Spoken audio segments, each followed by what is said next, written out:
ሰላም እንዴት ናችሁ? ደህና ናችሁ ወይ? የዩቲዩብ ቻናል ተከታታዮች እንዴት ሰነበታችሁ? ዛሬ እንግዲህ በሌላ ቪዲዮ ተገናኝተናል። ባለፈው እንደምታስታውሱት አንድ ቪዲዮ ሰርቼ ነበረ እንዴት የፊቨር አካውንት እንደምንከፍትና ፊቨር ምን ማለት እንደሆነ ምን አይነት ፕላትፎርም እንደሆነ የሚያስረዳ አንድ ቪዲዮ ሰርቼ ነበረ። ዛሬ የዛ ቪዲዮ ቀጣይ ነው የምናየው። ፊቨር ላይ ብዙ ስኪል የማይጠይቁ ልንሰራቸው የምንችላቸው ጊግስ ነው ዛሬ የምናየው። በጣም ይጠቅማችኋል ብዬ አስባለሁ። በቀላሉ ቤት ሆናችሁ ኢንተርኔትን በመጠቀም ልትሰሯቸው በዛውም ደግሞ ብዙ ብር ልታገኙባቸው የምትችሉትን ጊግስ ነው ዛሬ የምናወራው ማለት ነው። ስለዚህ ባለፈው ከጀመርነው ቀጣይ ነው ማለት ነው። ባለፈው ያሳየሁትን ቪዲዮ ያልተመለከታችሁ ሰዎች ካላችሁ ዲስክሪፕሽን ላይ ሊንኩን አስቀምጥላችኋለሁ። ፊቨር ላይ እንዴት ነው አካውንት ምን ከፍተው ፊቨር ምን ማለት ነው የሚሉትን ጠቅላላ ሐሳቦች እዛ ቪዲዮ ላይ ታገኛላችሁ። ለመጀመሪያ ጊዜ ወደዚህ ቻናል የመጣችሁ ላይክ አድርጉ፣ ሰብስክራይብ አድርጉ፣ ኮሜንት ላይ ጻፉልኝ። በጣም አመሰግናለሁ። ስለዚህ ዛሬ ወደ ምናየው ቪዲዮ እንገባለን ማለት ነው። ዛሬ የምናየው ፊቨር ላይ ልንሰራቸው የምንችላቸው ብዙ ስኪል የማይጠይቁ ወይም በጣም የተለየ ዕውቀት የማይጠይቁ ግን ጥሩ ገንዘብ የሚያስገኙ ስራዎችን ወይም ፕሮዳክቶችን ነው የምናየው ማለት ነው። ባለፈው እንደነገርኳችሁ ፊቨር ላይ ፕሮዳክት ነው የምታቀርቡት፣ የሚሸጥ ፕሮዳክት ነው የምታቀርቡት። ስለዚህ ያንን ነው የምናየው ማለት ነው። ስለዚህ የመጀመሪያው ዛሬ የምናየው ባክግራውንድ ኢሜጅ ሪሙቭ ባክግራውንድ ኢሜጅ ነው የምናየው፣ ወይም ደግሞ ከአንድ ኢሜጅ ላይ ባክግራውንድ ሪሙቭ ማድረግ ነው የምናየው። ከዛ በፊት ግን እስቲ በዚህ አቅጣጫ ያሉ ፕሮዳክቶችን ወይም ጊግስን እንመልከት። እዚህ ጋር ሪሙቭ ባክግራውንድ ፍሮም ኢሜጅ ብለን ሰርች ብናደርግ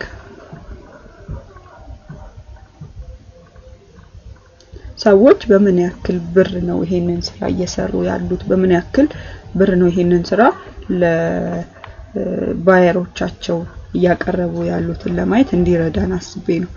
ስለዚህ ጋር ብናይ በጣም ቀላል ስራ ነው ከአንድ ኢሜጅ ላይ ባክግራውንድ ሪሙቭ ማድረግ፣ ግን ሰዎች ገንዘብ እያገኙበትና ገንዘብ እየሰሩበት ያለ ስራ ነው። ለምሳሌ ይሄ የመጀመሪያውን ብንመለከት $5 ይላል፣ ሌሎቹም $5 ይላሉ። ለምሳሌ አንዱን ብንከፍት ስለዚህ እዚህ ጋር ምንድነው ይሄ ጊግ ምንድነው የሚሰራው ብለን ስናስብ ይሄ ሴለር ከአራት ኢሜጅ ላይ ባክግራውንድ ሪሙቭ ያደርጋል። ይሄንን በስንት ይሰራል? $5 ይሰራል ማለት ነው። ሌቭሉ ሲጨምር ደግሞ 9 ኢሜጅ ይሆናል። ይሄንን $10 ይሰራል። መጨረሻው ሌቭል ሲሆን አንሊሚትድ ኢሜጅ ሆኖ $45 ይሰራል ማለት ነው። ስለዚህ አሁን ይሄን ስንመለከት እኔ ከኢሜጅ ላይ ባክግራውንድ ሪሙቭ ማድረግ አልችልም ልትሉ ትችላላችሁ፣ ግን በጣም ቀላል ነው። እዚሁ ኢንተርኔታችን ላይ የምናገኘው ፍሪ ቱል አለ።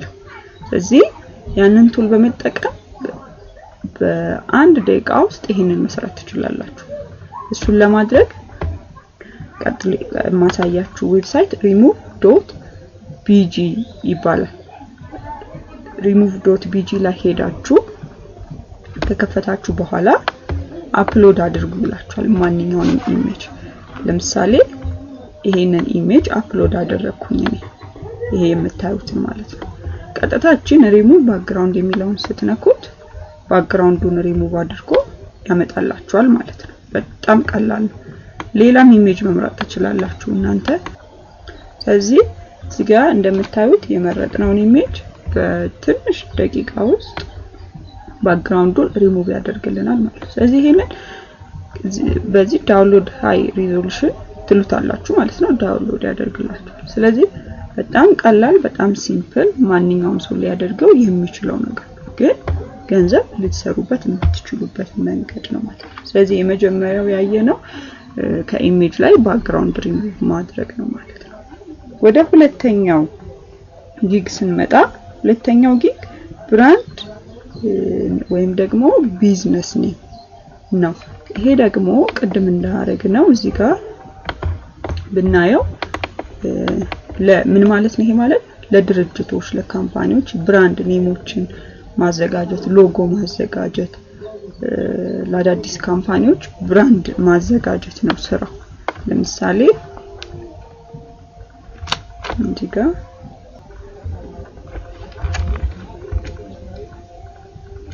ቢዝነስ ኔም ብለን ሰርች ብናደርግ ሰዎች ያንን በስንት ነው እያቀረቡ ያሉት የሚለውን ታያላችሁ። $20 $30 $25 ማለት ይሄንን የ10 ካምፓኒ ቢዝነስ ኔም ብትሰሩ $200 ማለት ነው። የ5 ካምፓኒ ቢዝነስ ኔም ብትሰሩ $100 ማለት ነው። ስለዚህ ይሄ በጣም ቀላል ኦንላይን ልታገኙ የምትችሉት ነገር ነው ማለት ቅድም እንዳሳየኋችሁ ኦንላይን ፍሪ ቱል አለው። እሱ ምን ይባላል? businessnamegenerator.com ይባላል። businessnamegenerator.com ላይ መታችሁ ምንም ማድረግ አይጠበቅባችሁም። ኪወርድ ወይም ደግሞ ስለዛ ቢዝነስ ክሬት ልታደርጉለት የፈለጋችሁት ካምፓኒ ምንድነው የሚሰራው ያንን ካምፓኒ ሊገልጽ የሚችል ወርድ ነው እዚህ ጋር የምትከቱት ማለት ነው። ለምሳሌ አሁን ኤሌክትሪካል ሾፕ ቢሆን ካምፓኒው ጀነሬት ነው የምትሉት ማለት ነው። ስለዚህ ጀነሬት ስንለው እዚህ ጋር ብዙ አይነት ስሞችን ያመጣልናል ማለት ነው። በጣም ብዙ አይነት ስሞችን ነው የሚያመጣልን።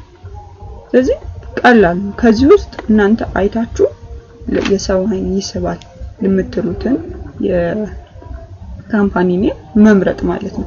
በጣም ቀላል ነው ማለት ማንኛውም ሰው ሊያደርገው የሚችለው ነገር ነው። ከዚህ ቢዝነስ ኔም ከሚለው ጋር አብሮ ብዙ ጊዜ የሚሰራው ሎጎ ዲዛይን ለአንድ መስሪያ ቤት ሎጎ ዲዛይን ማድረግ ማለት ነው። ይሄም በጣም ቀላል ነገር ነው። ቅድም እንዳልኳችሁ እዚህ ጋር ሎጎ ዲዛይን ብለን ብናይ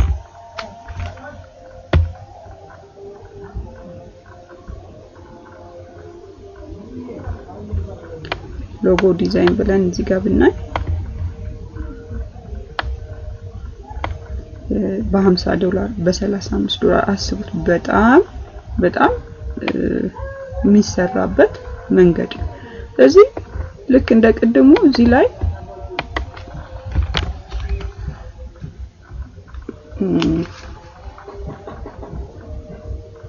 ፍሪ ሎጎ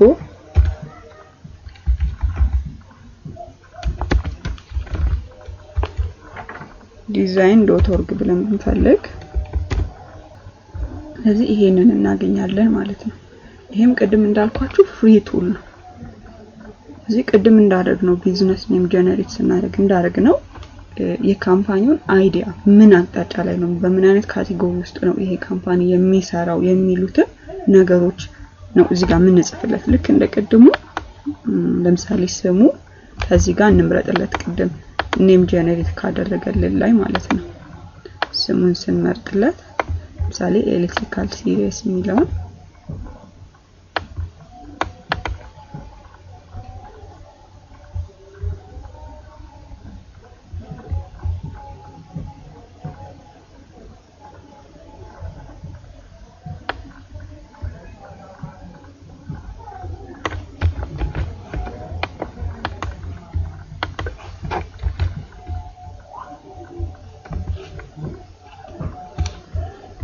ከዛ ካቴጎሪ ምን አይነት ካቴጎሪ ውስጥ ነው ያለው የሚለውን እንመርጣለን።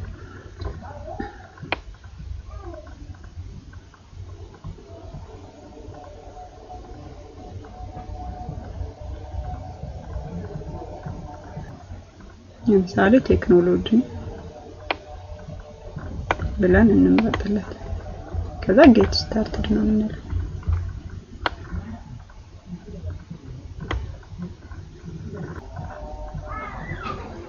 እዚህ ጋር እንደምታዩት ማአት አይነት ሎጎዎችን ነው የሚያመጣልን ማለት ነው። ከነዚህ ውስጥ አንዱን መርጠን ኤዲት አድርገን ዳውንሎድ ማድረግ ነው ማለት ነው። ቅድም እንዳልኳችሁ ምንም ብዙ የተለየ እውቀት አይጠይቅም ማለት ነው። እነዚህ አሁን እያሳየኋችሁ ያሉት እንዳለ ፍሪ ሰርቪሶች ናቸው ወይም ፍሪ ዌብሳይቶች ናቸው። እነዚህን ሰርቪስ ማግኘት የምትችሉበት ማለት ነው። ስለዚህ ዛሬ ወደ መጨረሻው ጊግ ስንገባ የመጨረሻው ጊግ ዲጂታል ፕሬዘንቴሽን ወይም ደግሞ ፓወርፖይንት ማዘጋጀት ነው። ይሄ እንዴት ስራ ሊሆን ይችላል ብለን ልናስብ እንችላለን፣ ግን በጣም ሰዎች እየሰሩበት ያለ አንዱ መንገድ ነው። ለምሳሌ ፓወርፖይንት ፕሬዘንቴሽን ብለን ሰርች ብናደርግ ሰዎች በምን አይነት መጠን ይሄን ስራ እየሰሩ ያሉት ለማለት ያግዘናል። ለምሳሌ $5 $7 ማለት እንደ ምናቀርበው ነገር እንደ ፕሮፌሽናሊቲው መጠን ብሩ ይለያያል። በትንሹን እንኳን ብንወስድ $5 ቢሆን አስቡት የምታገኙትን ገንዘብና ይሄ ቅድም እንዳልኳችሁ ምንም ብዙ አይጠይቃችሁም። ብዙ ነገር ማዘጋጀት አይጠበቅባችሁም። ኦንላይን ላይ ፍሪ የሆነ ፕሮፌሽናል የሆነ ፓወርፖይንት ማዘጋጀት ትችላላችሁ ማለት ነው። ይሄንን የምናደርግበት ፍሪ ከሆኑ ዌብሳይቶች መካከል ዛሬ የማሳያችሁ slidescarnival.com ይባላል። slidescarnival.com ላይ ስንሄድ ይሄ የመሰለ ፔጅ ነው የሚመጣላችሁ። ከላይ እንደምታዩት በጣም ብዙ አይነት አማራጮች አሉ። ፎርማል የሆኑ፣ ኢንስፓይሬሽናል፣ ክሪኤቲቭ፣ ሲምፕል፣ ስታርታፕ፣ ኤሌጋንት፣ ፕሌይፉል፣ ቢዝነስ የሆኑ ብዙ አይነት ቴምፕሌቶች አሉ። ለምሳሌ አንዱን ቢዝነስን ብንመርጥ ከቢዝነስ ጋር የተገናኙ ፓወርፖይንት ፕሬዘንቴሽን ቴምፕሌቶችን የሚያመጣልን ማለት ነው። ስለዚህ ከነዚህ ውስጥ አንዱ ጥሩ ነው ብለን ያሰብነውን እንመርጥና ለምሳሌ ይሄን ብንመርጥ ከመረጥን በኋላ ምንድነው የምናደርገው? ዳውንሎድ ሳይሆን የምንለው ወደ ታች እንሄድና use as a Google slide theme ማለት እዚሁ ላይ ሆነ ይሄንን ፕሬዘንቴሽን ማዘጋጀት እንችላለን። እንደዚህ ስንለው ስለዚህ እዚሁ Google ላይ እንዳለ ይሄንን ስላይድ ወይ እዚሁ ኢንተርኔት ላይ ብራውዘር ላይ እንዳለን ይሄንን ስላይድ ወይም ይሄንን ቴምፕሌት ኤዲት ማድረግና ማስተካከል እንችላለን ማለት ነው። ስለዚህ እዚህ ጋር ዩዝ ቴምፕሌት እንለዋለን። ስለዚህ የሚመጣልን ፕሬዘንቴሽን ይሄ ይመስላል ነው። ስለዚህ ይሄንን ልክ ማንኛውም የማይክሮሶፍት ወርድ ፓወርፖይንት ላይ ኤዲት እንደምናደርገው ኤዲት አድርገን በተሰጠን ነዛ የኛን ፕሮዳክት የሚፈልጉ ሰዎች ባስቀመጡልን ሪኳየርመንት መሰረት ይሄንን ስላይድ ወይም ይሄንን ፕሬዘንቴሽን ኤዲት እናደርግላቸዋለን ማለት ነው። በጣም ቀላል ነው። ማንኛውም ሰው ሊያደርገው የሚችል ነው። ቅድም እንዳልኳችሁ ግን ጥሩ ገንዘብ ልታገኙ የምትችሉበት መንገድ ነው ማለት ነው። እንደምታዩት እንዳለ ስላይዱን እዚህ ላይ ያመጣላችኋል። እናንተ እየመረጣችሁ ኤዲት ማድረግ ነው የሚጠበቅባችሁ ማለት ነው። ስለዚህ ዛሬ ባጭሩ ያየነው ፊቨር ላይ ልንሰራቸው የምንችላቸው ብዙ ዕውቀት የማይጠይቁ ወይም ብዙ ስኪል የማይጠይቁ ነገር ግን ገንዘብ ልናገኝ የምንችልባቸውን 3 መንገዶች ነው ያየነው ማለት ነው። የመጀመሪያው ያየነው ከኢሜጅ ላይ ባክግራውንድ ሪሙቭ ማድረግ ነው። ሁለተኛ ያየነው ቢዝነስ ነው ወይም ሎጎ ዲዛይን ማድረግ ነው። ሶስተኛ ላይ ያየነው ደግሞ ፓወርፖይንት ፕሬዘንቴሽን ማዘጋጀት ነው። እዚህ ድረስ ስለተከታተላችሁ በጣም ነው ማመሰግነው። ይሄንን ቪዲዮ ከወደዳችሁት ላይክ አድርጉ፣ ሼር አድርጉ። በሌላ ቪዲዮ ደግሞ እንገናኛለን። ኮሜንት ማድረጋችሁን እንዳትረሱ። አመሰግናለሁ።